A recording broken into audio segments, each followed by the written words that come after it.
21. december. Kummefryser kalder gul dame. Kummefryser kalder gul dame. Min fod sidder fast. Den sidder fast under fryseren. Jeg kan altså ikke få den ud, før du kommer op og hjælper. Jamen, okay, fordi den gule dame og mig, vi er nemlig også færdige nu, sådan set. Skynd dig lidt. Men den er forhåbentlig da ikke brækket, vel? Prøv lige at se. Nej, det er vist kun en køsår. Nå, hvis det er kun en køsår, så er det bare et spørgsmål om tid. Det er i hvert fald ikke så slemt som dengang under krigen i vinteren 43, der frøs fødderne af alle tyskerne over Leningrad. Ja, det var derfor krigen vendte, var det ikke? Jo, der var en trapartist fra Hamburg, og han gik hele vejen hjem på hænder.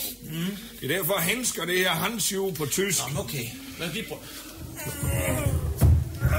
Den er tung, ja. Jeg vil bare lige, hvis det er noget med, vi skal løfte den, er det så ikke i orden? Jeg får den lidt ind, nu skal jeg tænke på, at jeg er udvalgt. Jeg drejer de lidt ind, du mand, altså. Hvis det skal være sådan, så kan jeg løfte den selv, dog. Jeg kendte en flyttemand, og han kunne løfte et helt fyldt bagekart, og han var så stærkt, og et ekoskoen, de lavede mærker ned i terrassegulvet. Fedt! Vi gør ligesom, da de flyttede pyramiderne. Har de flyttet dem? Ja da. De der byggede i Tchad. Nå. Det var jo toldfrit område dengang. Hvad?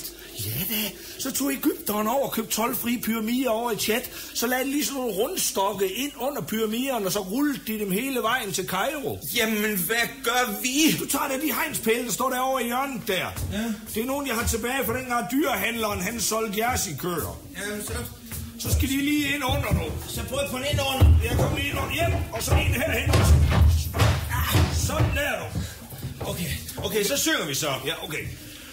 Her er en købmandsbiks. Her er der sværsekiks. Her er en købmandsbiks. Her er der sværsekiks. Så, Jakob, hvad er det for en lem?